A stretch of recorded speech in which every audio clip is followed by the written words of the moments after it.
is quietly becoming even more remarkable. This is Eala's 6th career victory over a top 10 opponent and her second in less than 48 hours. Lowering her hand from her face, she admits during her on-court interview that she is still in shock. At just 21 years old, Eala entered the WTA 500 event in Berlin on a wild card, unseeded and playing the week before Wimbledon, yet she continues to exceed every expectation. Meanwhile, world number 1 Aryna Sabalenka, who has battled through difficult starts of her own, has already made her opinion of Eala clear, saying she would welcome another opportunity to face her in a final. That statement was not a reaction to this latest victory but a reflection of what she had believed for weeks. Sabalenka's assessment was captured in the full-length ABS-CBN interview titled Born for Center Court, where she spoke about the young Filipina not with mere respect, but with genuine anticipation of what she could become. That interview now provides the perfect backdrop to today's story because what unfolded in Berlin between June 18th and June 20th, 2026, marked the moment when Sabalenka's private prediction became the WTA Tour's undeniable reality. Eala arrived in Berlin ranked outside the world's top 30, unseeded, and with only one career top 10 victory on grass. But she left having firmly announced herself as one of the sport's brightest rising stars. She walked away from Berlin with a career-high ranking, a Wimbledon seeding, and 2 top 10 victories in just 2 nights. When the rankings were updated, the story had completely changed. For most of the season, the prevailing belief around the WTA Tour had been both reasonable and cautious. Alexandra Eala was a gifted young player still making the difficult transition from junior success to the senior circuit. She had produced a breakthrough run at the Miami Open in 2025, defeating 4 top 30 opponents, including Iga Swiatek in the semifinals, but that remarkable week was widely viewed as an outlier. It came on hard courts, in fast conditions, and with the energy of a passionate Filipino diaspora filling the stands. The consensus was that Eala was a talented player who had simply caught fire for one unforgettable tournament. Entering Berlin, she had defeated only one top 10 player outside of that Miami run and had never beaten a top 10 opponent on grass.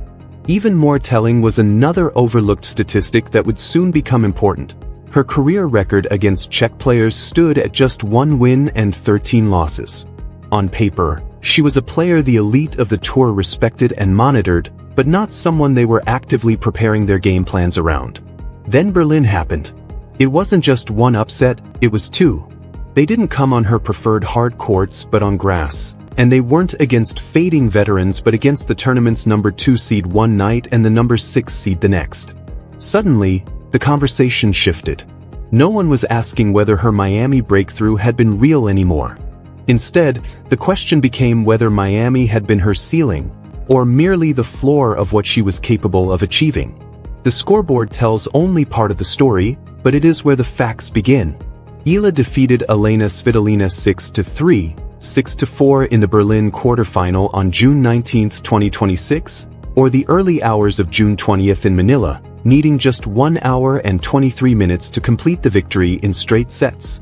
It was the first meeting between the 2 players, and Sabalenka entered the match with an outstanding 35-9 record for the season, making Eala's performance all the more impressive.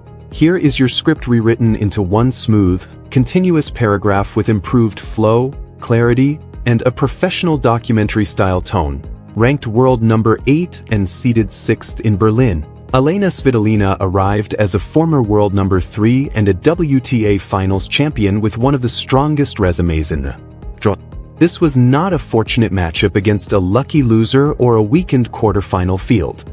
It was a top 10 player in excellent form on a surface that has historically rewarded experience, yet Alexandra Eala closed her out from 5-4 in the second set in a service game that Tracy Austin later described as the narrowest and most pressure-filled window of the match. The final score of 6-3, 6-4 almost understates the achievement, but only because Eala had already accomplished something arguably even more difficult just 24 hours earlier. In the round of 16, she defeated second seed Elena Rybakina 7-5, 6-4. Rybakina, the 2022 Wimbledon champion, is widely regarded as one of the cleanest ball strikers in women's tennis. and her serve on grass is a genuine tour-level weapon capable of controlling matches on its own. Eala took her out in straight sets on what many consider Rybakina's best surface. One victory of that caliber could be dismissed as a moment. Two of them in less than 48 hours becomes a pattern. And that is where the most important number emerges. Berlin marked Eala's sixth career win over a top 10 opponent, but more significantly, it was only the second time in her career that she had defeated two top 10 players in consecutive matches. The first occasion came in Miami in 2025 when she beat Madison Keys and Iga Swiatek back-to-back. 15 months later, she did it again on a completely different surface, against completely different opponents, in a completely different draw.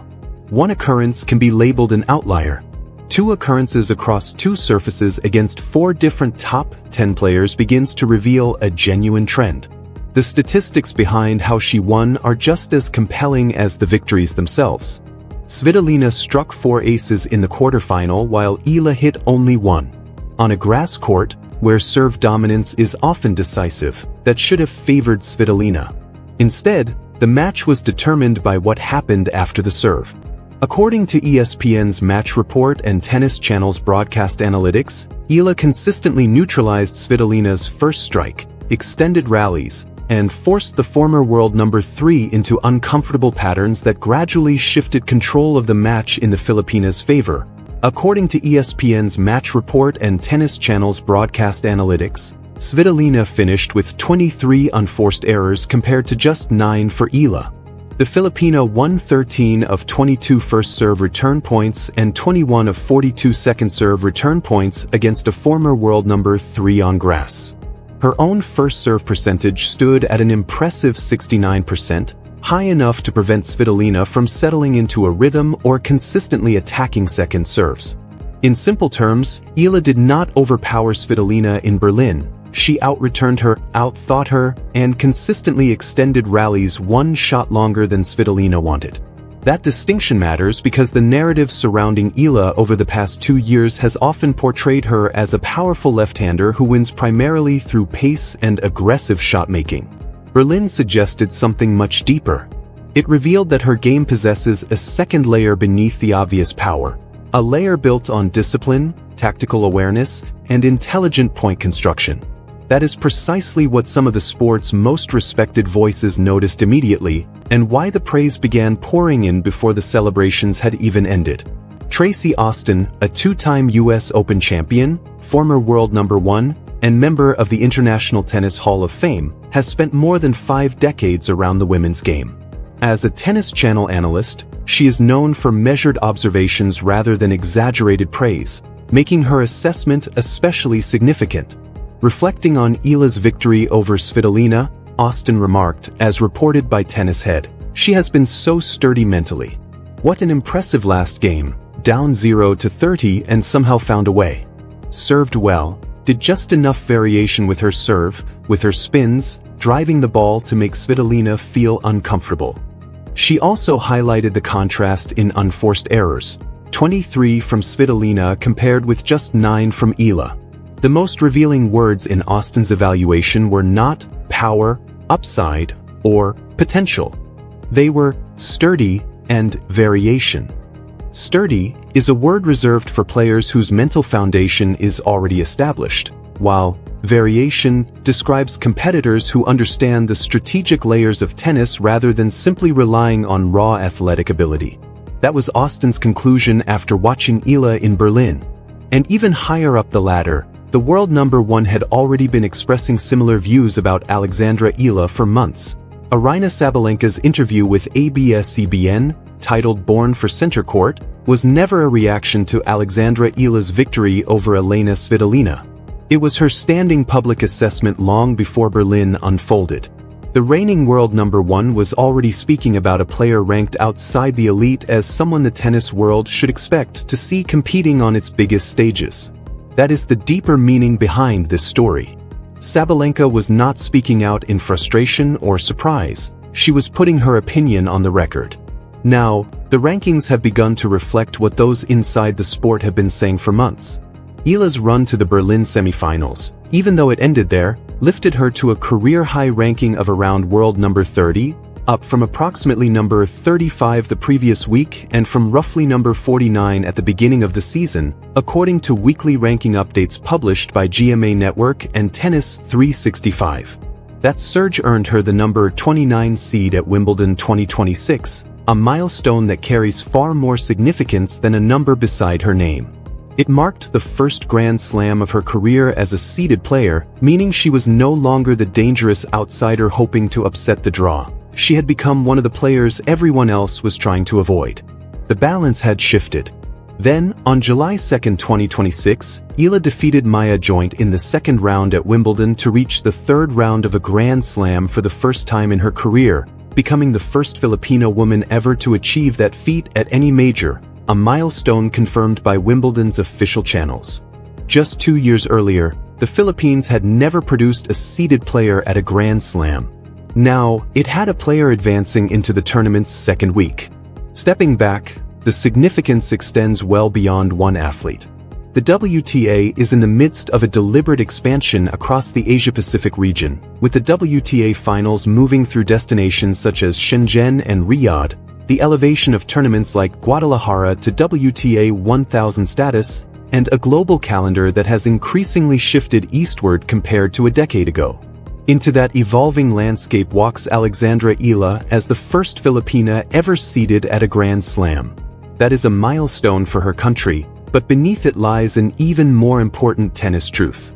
Victories over top 10 opponents on multiple surfaces are what separate players who enjoy a brief breakthrough from those who establish themselves among the game's elite. Eala has now defeated top 10 players on hard courts in Miami and on grass in Berlin, including 2 top 10 opponents in the same week. She has yet to record that kind of breakthrough on clay, and that remains an honest gap in her resume rather than a criticism. For a 21-year-old still climbing the rankings, it is less a weakness than the next chapter waiting to be written. That breadth across surfaces is real, and it is something scouts, coaches, and tournament directors monitor even more closely than headline victories because it helps predict whether a player is simply a difficult matchup for certain opponents or a season-long problem for the entire tour. This week, Alexandra Eala stepped into a very specific room, the group of the 32 seeded players at Wimbledon. Aryna Sabalenka is in that room. Elena Rybakina is in it. Jessica Pegula is in it. Elena Svitolina is in it. And now, as the number 29 seed, Eala is in it as well, not as a wild card standing on the edge of the picture, but as one of the names at the center of the draw. That achievement is real, but so are the limits that still exist. The same week that showcased Eala's remarkable progress also revealed where her current ceiling lies. Just 24 hours after defeating